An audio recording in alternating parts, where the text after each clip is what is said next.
After nung ginawa niya lahat-lahat, binigyan siya ng posisyon, tapos sinibak lang rin siya. Kaya sinita ko siya, sabi ko, hoy, ba't ganun? Nako, may balik yan, dahan-dahan ka. Hindi ko naman alam, magiging bilang anghel ako. Masyadong maingay at maugong na nagmamalaki. We have the most arrogant Chief of Police. Umabuso sa kanyang kapangyarihan si General Nicolas Torre III. Sinabi yan ni Senador Panfilo Lacson kasunod ng pagsibak sa pwesto kay Torre. Dadagan ang Balita News Update.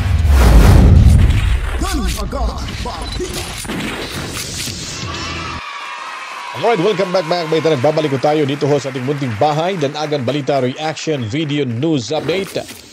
At alam ko po, ang lahat na ito ay may impormasyon ho, pero yung iba pa po sa atin, sabihin natin, sobrang busy ho nila sa trabaho.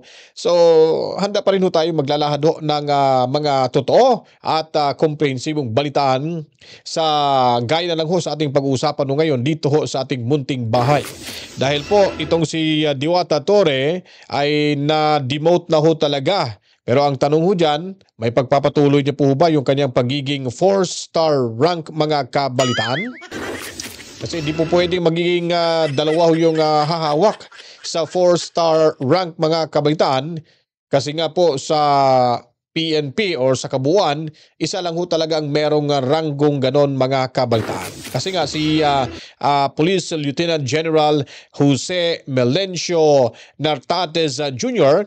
ay 3-star rank o 3-star general mga kabalitaan.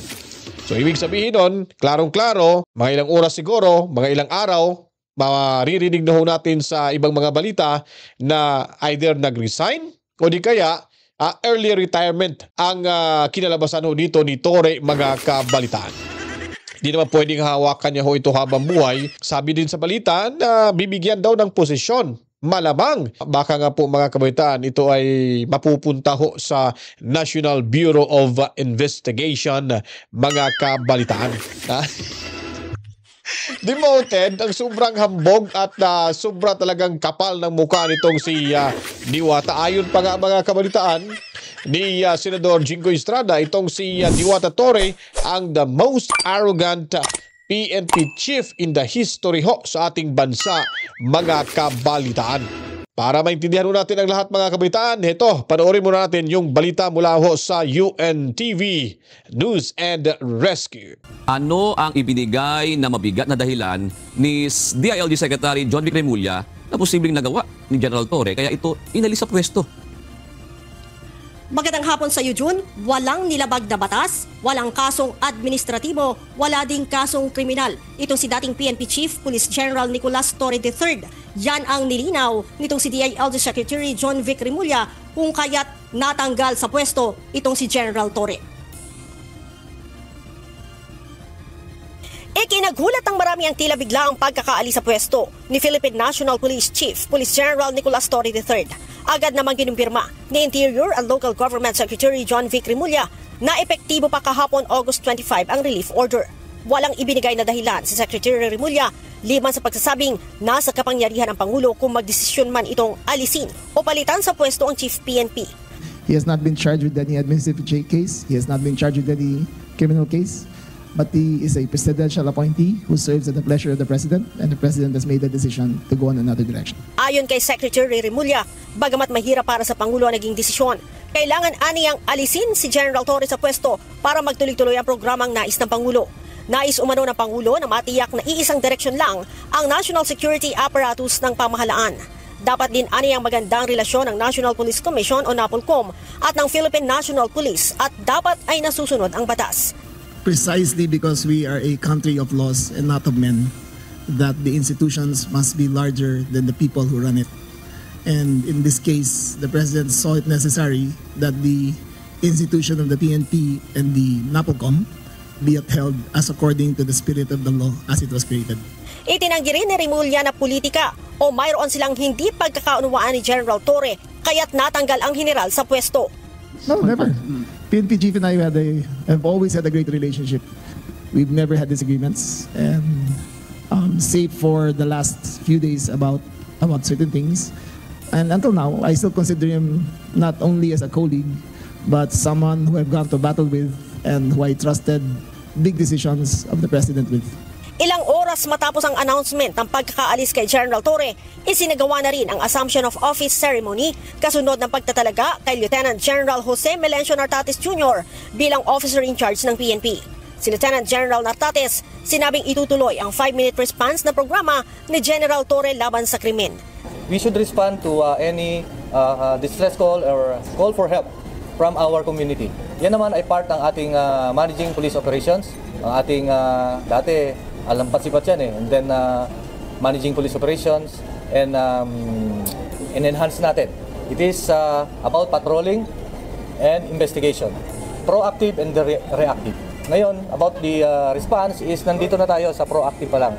Tiniyak din ni Lieutenant General Nartates na idadaan niya sa tamang proseso kung magpapatupad siya ng reshuffle sa mga opisyal ng PNP. About the reshuffle, about placement, we will go with the normal procedure. May process yan no? Especially when our former Chief PNP ay nagbigay ng order, of course may procedure yon. And then kung merong changes, sabi ko kanina, officers come and go, we always serve at the trust and confidence of the appointing authority. Samantala, kinumpirma din ni Secretary Remulla na ipupwesto ng Pangulo si General Torre sa ibang posisyon sa gobyerno dahil naniniwala ang Pangulo sa kapabilidad ng General. We will have to wait for the President to make the announcement. I'm not at liberty to... I actually don't know for a fact of what will be offered to him, but it has been brought about during our conversation that he is thinking of offering a position to the former Chief PNP. August 14, inilabas ng NAPOLCOM ang Memorandum 2025-0531 kung saan inaatasan ng NAPOLCOM si General Torre na ibalik sa pwesto ang dalawa sa mataas na opisyal na isinama sa reshuffle kabilang si Lieutenant General Nartates. Subalit hanggang kahapon ay walang inilalabas na bagong order ang PNP na tumatalima sa kautusan ng NAPOLCOM. So ayun na po mga kabaitaan, lumalabas na ho sa balitang ito na demoted pala itong si Diwata mga kabalitaan. Mantakin nyo po 4-star general, tapos bibigyan ka na ng posisyon ho sa gobyerno. Ang tanong ho dyan, mananatili bang 4-star general itong si Diwata mga kabalitaan?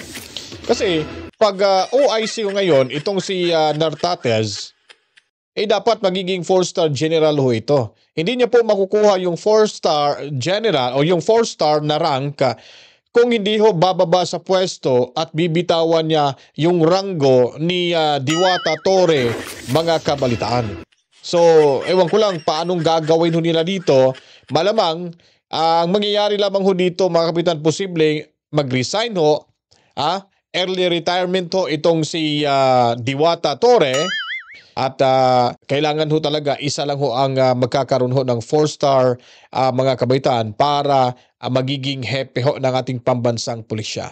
Hindi maaaring maging dalawa ho yan mga kabaitaan. So siguro ikokompromiso na siguro ni Torre mga kabalitaan yung kanyang 4 na star sa kanyang balikat dahil po ay nakakaya ho ito, hindi ho bagay mabigyan ho ito ng 4 na star sa kanyang balikat mga kabaitaan. Dahil kung ihahambing ho natin itong si Nartates ay mas professional pa ho.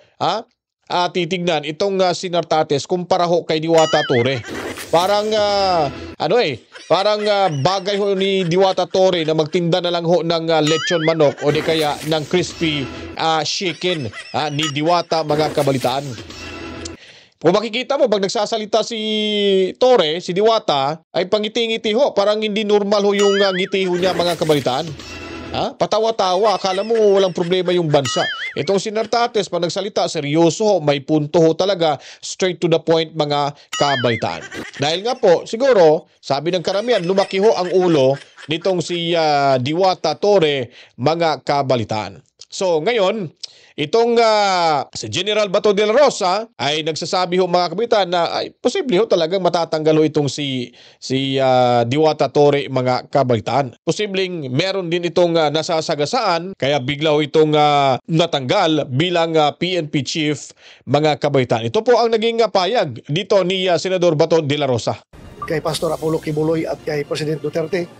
Pero ngayon naawa ako sa kanya dahil after nung ginawa niya lahat-lahat, binigyan siya ng posisyon, tapos sinibak lang rin siya. Walang forever sa serbisyo at maaaring ma-relieve o mapalitan sa pwesto ang sinuman sa Philippine National Police. Ito ang binigyan din ni Senador Ronald Bato de la Rosa bilang dating hepe ng PNP matapos bigla ang alisin si Police General Nicolas Torre III bilang Chief PNP. Bagaman may haka-haka ito kung bakit natanggal si General Torre sa liderato ng pambansang pulisya, ipinauubayan niya sa Malacanang ang pagpapaliwanag. I don't know, if he did it now without the clearance of Malacanang, then maybe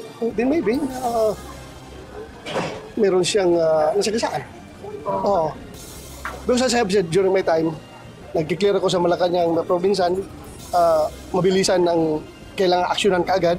Nag-issue ako ng orders, then later on, I just inform Malacanang. Maaari din naman anyang voluntaryong magbitiw si Torre upang ipaubaya ang 4-star rank sa papalit sa kanya. In this case, is very unique because he still has more than 1 year to go before his mandatory retirement age of 56.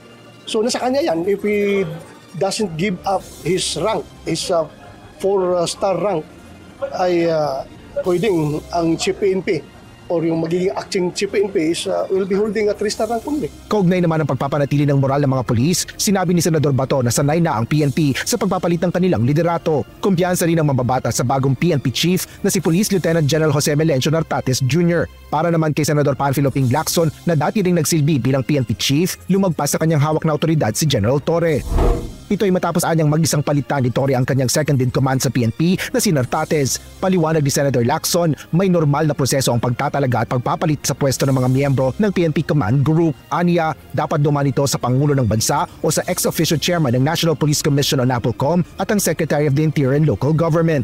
Gayunman, binigyan din ni Senador Ping na ang pag-aalis sa pwesto kay General Torre ay sole prerogative ng Pangulo ng Bansa. Habang ang mahalaga ngayon ay maisaayos ang pagpapalit ng command at otoridad upang hindi mahadlangan ang pangkalahatang misyon ng PNP. Partikular na dito ang pagpapanatili ng peace and order para sa taong bayan. Itinanggi naman ni Senador Amy Marcos na may kinalaman siya sa pagkakatanggal ni General Torre sa liderato ng pambansang pulisya.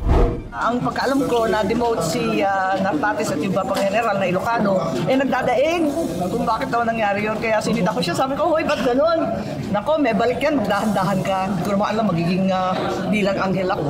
At nagpapaumanhin ako, wala akong alam. Ang alam ko lang, ang balita ko, doon sa mga appointment ng mga RD at iba pa, talagang hindi sila nakipagkonsulta kay Secretary John Vic. Hindi naman tama yun. Siyempre, may boss tayong lahat. Yung boss na si John Vic. Bukod dito, ibinahagi ng presidential sister ang narinig niyang ulat na pamumulitika sa PNP. Masyadong maingay at maugong na nagmamalaki ng ibang classmate na nakatakbong presidente o vice-presidente sa 2028. At nakita na nakapaskel yung kanilang mukha at sabi pa nga nung iba, hindi lang pala politiko ang EPA. Kaya parang inaabangan na rin ng ibang tao dahil may nadidinig na pangako. Kapwa naman ikinagulat ni Senate President Francis Chis Escudero at Senate Majority Leader Joel Villanueva ang pagkakatanggal ni General Torre bilang Chief PNP. Habang si Senator Raffy Tulfo, sinabi ng pag-aalis kay Torre sa liderato ay paghupa ng matagal ng tensyon. Asher Cadapan Jr., UNTV News and Rescue. Unti-unti na hong lumabas mga kabayan ang kadahilanan dahil nakikita ho dito. Ito pa lang si tama ho, may nasasagasaan. Sino bang nasasagasaan ho dito? Wala nang iba kundi si Bonget, si Bersamin at itong si aka Renz Verano, John Vic Remulla, mga kabalitaan. Diba? Siyempre, boss niya yun si John Vic. Ngayon, gumagawa ho ng desisyon itong si Torre na hindi man nagpapaalam, wala mang perma or walang kumbaga pag-sang-ayon ni Bonget sa kanyang magiging desisyon ho sa pag-re-reshuffle. At yung kanyang gustong ilipat sa Mindanao, yun na ngayon ang nagiging officer in charge bilang hepe ng pambansang pulisya, mga kabalitaan. Napakasakit ho. At lalo na ho dito, malamang nasasaktan din ho dito mga kabalitaan itong si First Lady. Diba natatandaan nyo po yung kanyang banat ho sa mga adik dahil yung mga adik wala daw magagandang mukha yung mga adik, mga kabalitaan. So malamang isa na ho siya doon mga kabalitaan itong si Torre. Kasi kung sasabihin niya yung lahat ng mga adik ay pangit, ano naman yung tawag niya sa sarili niya, mga kabalitaan?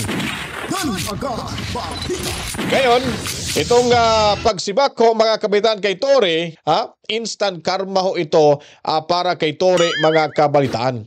Dahil nga po, matapos niyang gamitin yung kanyang pagiging magaling na pulis para maging hepe ng ating pambansang pulisya, ngayon, tapos na rin yung kontrata nila kay Bonget, wala na.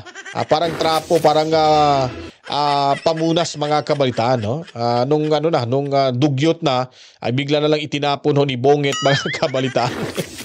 Ito, panoorin natin yung report mula sa Bilyonaryo News Channel. Naniniwala ang dating PNP Chief at ngayon Senador Panfilo Ping Lacson na lumagpas sa kanyang tungkulin si Police General Nicolas Torre kaya nasibak ito sa pwesto. Bagamat may mga senador na sumuporta sa balasahan sa PNP, may iba namang naawa sa sinapit ni Torre. Ang agenda report hatid ni Dexter Ganibe. Umabuso sa kanyang kapangyarihan si General Nicolas Torre III. Sinabi yan ni Senador Panfilo Lacson kasunod ng pagsibak sa pwesto kay Torre. Paliwanag ni Lacson, lagpas na sa kanyang kapangyarihan nang alisin niya sa pwesto ang second highest in command na si Police Lieutenant General Jose Melencio Nartatis Jr. kamakailan at ilipat sa mas mababang katungkulan na unang ibinalita ng Bilyonaryo News Channel. Bilang dating PNP Chief, sinabi ni Lacson na kahit pa may absolute authority siya noon mula sa Pangulo ng Bansa, ang pagtatalaga o pagsibak sa mga miyembro ng PNP Command Group na kinabibilangan ng Deputy Chief for Administration, Deputy Chief for Operations at Chief Directorial Staff ay dapat may basbas ng Pangulo, kung hindi man ay mula sa National Police Commission na pinamumunuan ng Interior Secretary. Ang pagsibakan niya kay Torre ay prerogative ng Pangulo. Dagdag niya, mas mahalaga ang maayos na pagsasalin ng kapangyarihan sa susunod na PNP Chief. Para naman kay Senador Ronald Bato de la Rosa na dati ring naging Chief PNP, patunay lang ang pagsibak kay Torre na walang forever. Aminado siyang galit siya kay Torre matapos isuko ang kalyadong si dating Pangulong Duterte sa International Criminal Court at pag-aresto sa isa pang kaibigan ng mga Duterte na si Kingdom of Jesus Christ leader Pastor Apollo Kibuloy. Pero sa nangyari ngayon, awa raw ang kanyang naramdaman para sa dating Chief PNP na higit 2 buwan lang sa pwesto. Galit ako na naawa ako sa kanya. Because I've been there. What if ako ang nandiyan, nakaupo at sinunod ko lahat ng orders ng nagbibigay ng orders sa akin. Lahat na ginawa ko. Kahit na bordering to illegal acts, unconstitutional acts, questionable acts. Ginawa ko na lahat-lahat. Pagkatapos, ngayon tanggalin lang niyo ako ng unceremoniously.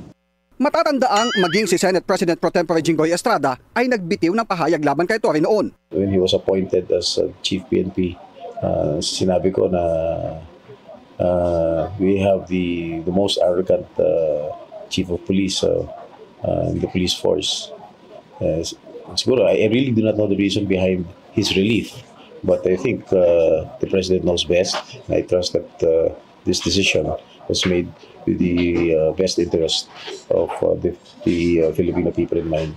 Sabi ni Senator Amy Marcos, maaring hindi na happy si DILG Secretary John Vic Remulla sa PNP Chief. Hindi raw kasi kinukonsulta ni Torre ang DILG Chief sa mga balasahang pinatupad bukod pa sa umano'y ambisyon nito sa 2028. Masyadong maingay at maugong na nagmamalaki yung ibang classmate niya na tatakbong presidente o vice-presidente sa 2028. At nakita na nakapaskel yung kanilang mukha at sabi pa nga nung iba, hindi lang pala politiko ang Evan. Kaya parang inaabangan na rin ng ibang tao dahil may nadidinig na pang Suportado naman. Alright, so putulin natin yan dyan mga kabaitan. Matakin nyo po, maski si Senator Jinggoy Estrada ay nagsasabi ho na the most arrogant PNP chief in the history ho sa organisasyon ng pambansang pulisya mga kabalitaan. Di ba? Nakakaya ho mga kabalitaan. Akala na kasi siguro sa ginawa niya hong pagkidnap kay Tatay Digong Duterte, akala na siguro yung paglusob niya doon sa KOJC compound at yung paghuli ho nung itinun-over ho sa kanya itong si Pastor Apollo C. Kibuloy, wala na hong sino man ang makakagalaw ho sa kanya. Dahil po, ipinapakita niya ito kay Bonget na maging sandata niya para si Bonget ay mapaniwala niya ho mga kabalitaan. Ngayon, lumabas nga pala, hindi pala epektibo ang pagiging, matakin niyo po, 2 buwan pa lang ha. Magtatatlong buwan na pala mga kabaitaan. Pero wala ho tayong nakikitang magandang ginawa ho sa kahanay ho ng ating kapulisan. So ibig sabihin nun, hindi ho nagugustuhan, maliban pa ho sa sigurong may nasasagasaan ho itong si Diwata Torre, ay matagal na siguro itong nakita ni Bonget na hindi epektibo ho na magiging hepe ng ating pambansang pulisya, mga kabaitaan. At ayon pa nga, ulitin ko po, ayon pa ni Jingo Estrada, the most arrogant PNP chief, mga kabaitaan, sa ating bansa. O, di ba? Anyways, marami pa ho sana tayong i-komento dito, mga kabaitaan, pero diretso naman muna tayo kay Police Lieutenant General Jose Melencio Nartates Jr., mga kabaitaan, mula sa programa ho ng GMA Integrated News Kabalitaan. Ngayong umaga, ang officer in charge, si Police Lieutenant General Jose Melencio Nartates Jr. General, good morning po.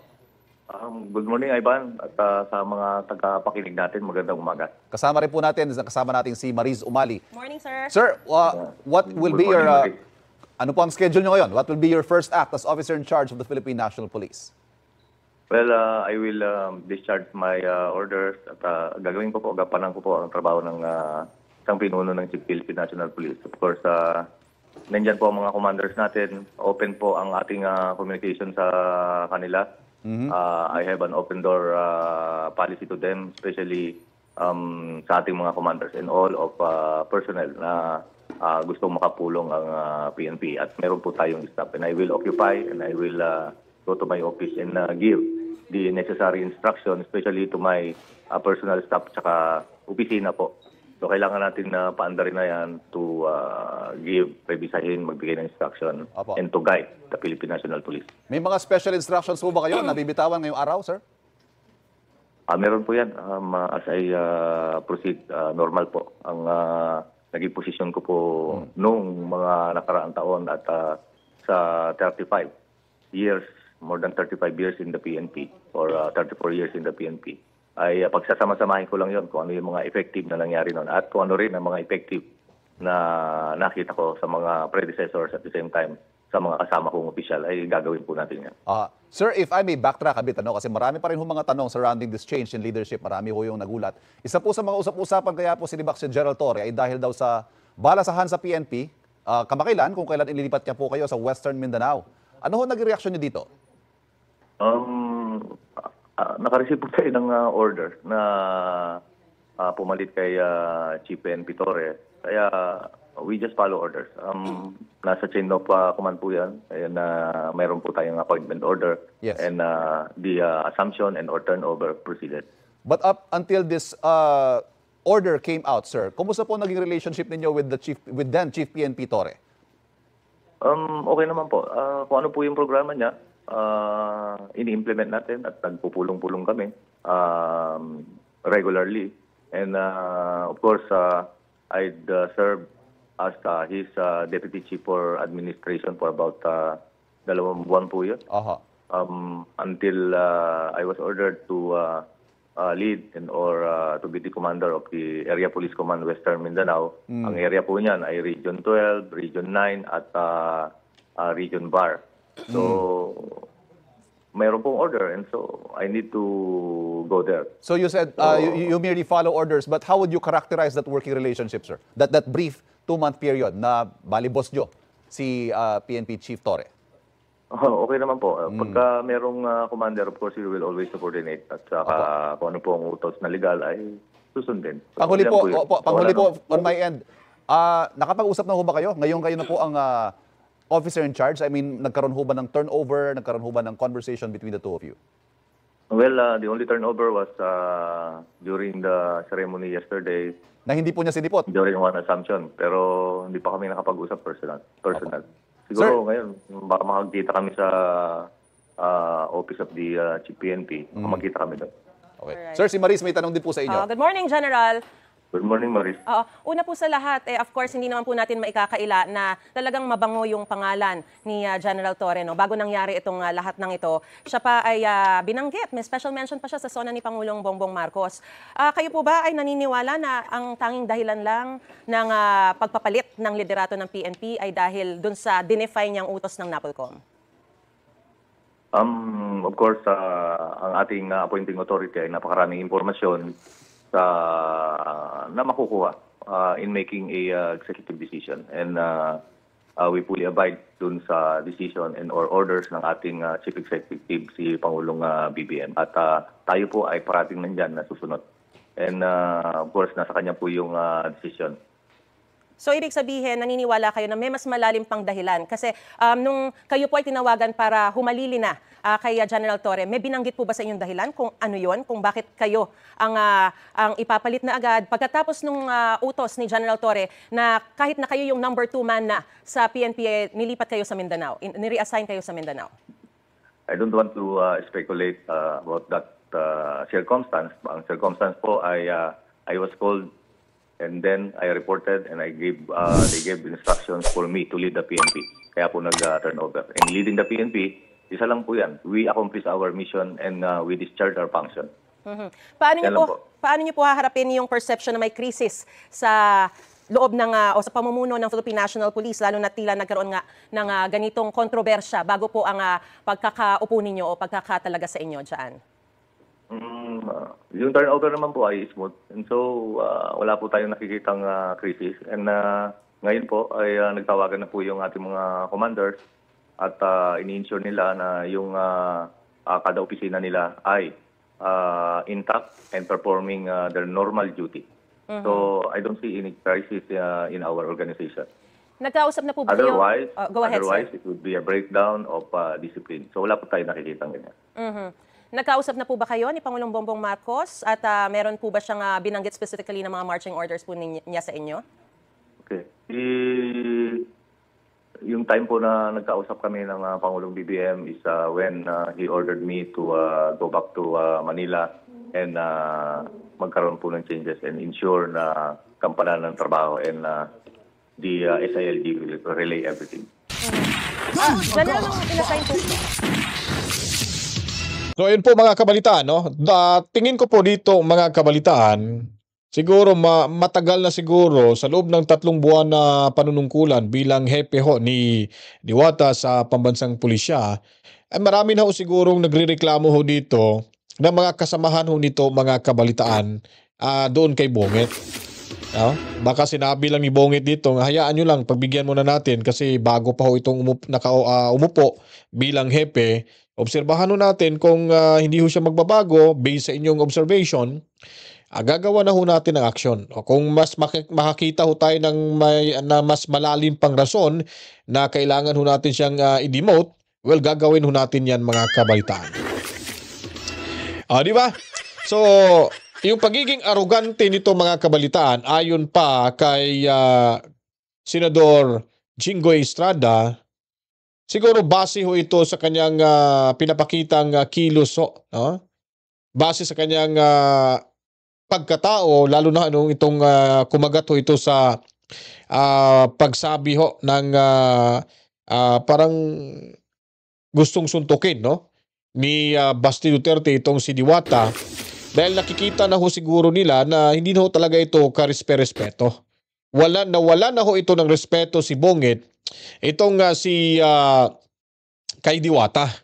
Kaya medyo naiipon na ho siguro, lalo na nung nagpalabas na ho ito ng orders na kung saan po mga kabitan ay itong si Melencio or Jose Melencio Nartates Jr. na ilipat niya na ho, i-reassign niya po doon sa Western Mindanao, ay baka siguro mga kabitan pumagting yung tenga nito kay Bongit. Siyempre, Ilocano niya, kababayan niya mga kabalitaan. Kadugo niya, ika nga. At isa pa doon, walang kaalam-alam ho si Bongit at itong si John Vic Remulla. Kaya parang naiipo na ho itong galit ni Bongit. Akala niya siguro, porkit binanggit ho siya sa zona ni Bongit mga kabaitan, itong si Diwata, ay hindi na ho ito, kumbaga untouchable na ho ito mga kabaitan dahil may kasama pang pagpupuri ho. Pinapatawa, pinapasaya lang pala itong si Diwata Torre. Yun na pala ang pinakahuling masaya na naramdaman niya sa tanang buhay niya mga kabaitan, yung kanyang pagbanggit sa pangalan nito ni Bongit sa zona mga kabaitan, sa pangatlong zona. Nangyari ngayon, wala na. Ibig sabihin nito ay demoted na ho si Bongit. Baka bukas makalawa, maririnig na lang ho natin sa mga balita na siya na ang magiging NBI Director mga kabalitaan. Ha? Oh, di ba? Magiging NBI Director kasi wala na, nag-resign na rin si itong si Santiago. At baka pwede rin itong gamitin ni Bongit na kasi mahilig itong magsampa ng kasong itong si Diwata mga kabalitaan. O so may kakayahan na ho siya magsampa ng kaso sa mga kumakalaban ni Bongit. Parang ganun ho yung laro nila dito na nakikita ho natin mga kabalitaan. Anyways, hindi ho natin sila papangunahan. Mag-observe pa rin ho tayo dito mga kabalitaan at tuloy pa rin ho ang ating paglalahad ho sa mga ganapan sa ating lipunan. Pero kahit mainit-init pa ho itong issue na ito na kasing init ho sa kumukulong tubig, well, hindi ho natin kakalimutan, meron pa hong flood or ghost flood control projects. Sa Setyembre 1 mga kabalitaan, sisimulan ang pangalawang pagdinigo sa Blue Ribbon Committee kasama na ho yung kanilang chairperson na si Senador Rodante Marcoleta mga kabalitaan. Huwag mo natin kalimutan na ito po ang mas pinakamalaking issue ngayon patungkol sa nakawan sa pera ni Juan de la Cruz na meron na hong mga lumalabas. May nasampulan na hong district engineer diyan sa Batangas, if I'm not mistaken. Bulacan yata, Batangas ba yun? Basta, banda doon mga kabayan, Lucy Laviste. Correct me if I'm wrong guys, kung saan lugar ho yun. Bulacan yata yun mga kabaitaan. Parang Bulacan ho yun. Sigurado, isasamon ho yun si district engineer para ho kumanta at papaaminin at of course, isasalaysay ho doon kung bakit nagkakaroon ho ng pagbabribe sa isang baguhang kongresista diyan sa Bulacan sa unang distrito mga kabalitaan. Pakabangan ho natin yan para ho dito sa ating munting bahay para naman kayo po ay magiging updated araw-araw sa loob ng 24 oras kung ano po yung mga ganapan sa ating lipunan. Kung nagustuhan niyo po mga kabalitaan ito ating video presentation, huwag kalimutan paliguan ng maraming likes, buhusan ng maraming komento, reaksyon, opinion, suhestyon. At sabi ko sa inyo kanina, para malaman ho ng karamihan, well, i-share niyo po ang videong ito. Sa mga bagong salta, huwag kalimutan, agad nyo na i-subscribe ho ito at buksan ho yung ating notification bell. Click nyo lang po yung bell button ho dyan. Para pag meron tayong bagong uploaded video, well, mapapanood nyo agad-agad mga kabaitan. At maraming salamat sa mga dumagdaghong mga subscribers dito ho sa ating munting bahay. At atin din munang pasasalamatan yung ating mga kapatid na mga Pilipino dyan sa The Hague, Netherlands. Assalamualaikum sa ating mga kapatid na Muslim sa mga lupalop nating mundo. Maraming salamat, masalam. And then sa ating mga kababayan sa iba yung dagat, mga seafarers mga kabaitan, ingat-ingat kayo mga boss at sa mga laging sinasaluduhan nating makabagong bayani ng ating bansang overseas Filipino workers. Mabuhay ho kayo hanggat sa gusto nyo mga kabalitaan. Alright? And then, magbabalik pa ho tayo sa ilang mga oras at maglalahad pa rin ho tayo ng mga panibago, totoo at komprehensibong balitaan. Dito lamang ho mapapanood sa inyong munting bahay, Danagan Balita Reaction Video News Update. Ako po'y magpapaalam na maraming salamat sa inyong suporta. Mabuhay tayong lahat. Luzon, Kabisayan ug Mindanao. Saan mang lupalop na ating mundo basta may mga Pilipino, ang bahay na ito ay para kanatong tanan. To God be the glory. Momwa, chip, chip. Peace out. Danagan Balita.